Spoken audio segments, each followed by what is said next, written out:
29 तारीख और 21 तारीख से ही साबर साधना का प्रयोग प्रारंभ है और इस पूरे जुलाई तक में केवल हमने 2 शिविर पहले रखे थे, 2 शिविर रखेंगे। इसके बाद में कोई शिविर हम नहीं रख पाएंगे, संभव नहीं है। यद्यपि नित्य लोगों के पत्र तो कई आए, कई प्रकार के शिविर रखने की दृष्टि से,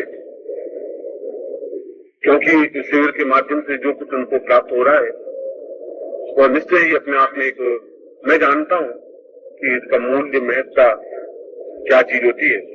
मैं इस दक्षिणावर्ती संघ के बारे में और इस समुद्री कीड़े के बारे में आप अगर 5,000 रुपए लेके घूम जाए तब भी आपको समुद्री कीड़ा मिलेगा नहीं, कैंसर मिलेगी नहीं आपको। या मछुआरे अगर आपको बहुत अधिक परिचित हो और उनको मछुआरों की भाषा में समझाएं तो वो अपने देवता को बेचते नहीं है, वो उनको देवता मानते हैं, रोज उनको पूजन करते हैं। अगर बहेलिए को आप सांप पकड़ने वाले को कहें मुझे सांप की कैंचुल दे, देता नहीं।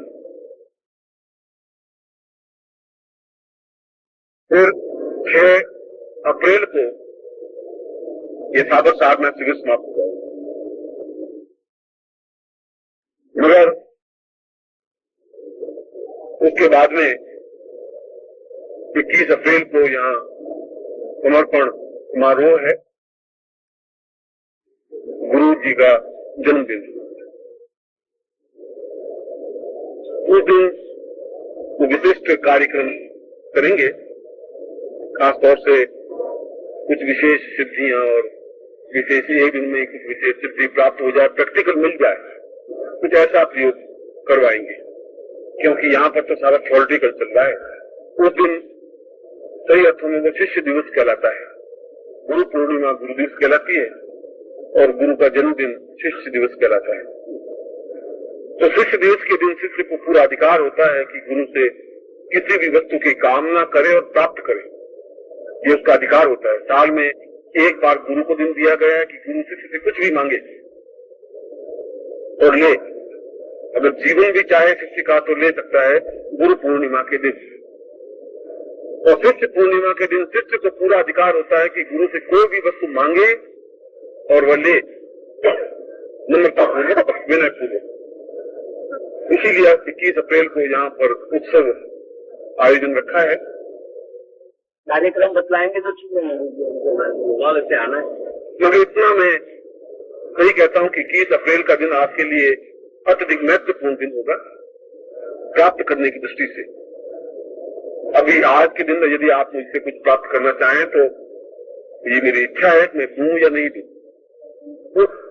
उस दिन आपका अधिकार चलता है, मेरा अधिकार चलता नहीं है, ऐसा शास्त्रोक्त प्रमाण है।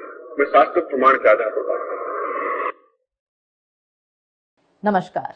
अगर आप सद्गुरुदेव डॉक्टर नारायण दत्त श्रीमाली जी के दीक्षित हैं या फिर आपके पास उनसे जुड़े हुए कोई भी अनुभव है तो नीचे दिए गए हुए नंबर पर वीरल पटेल जी को मैसेज कीजिए या फिर फोन कॉल कीजिए और अपने अनुभव जरूर शेयर कीजिए। डॉक्टर नारायण दत्त श्रीमाली जी के आत्मकथा का संकलन करने में मदद करें। धन्यवाद।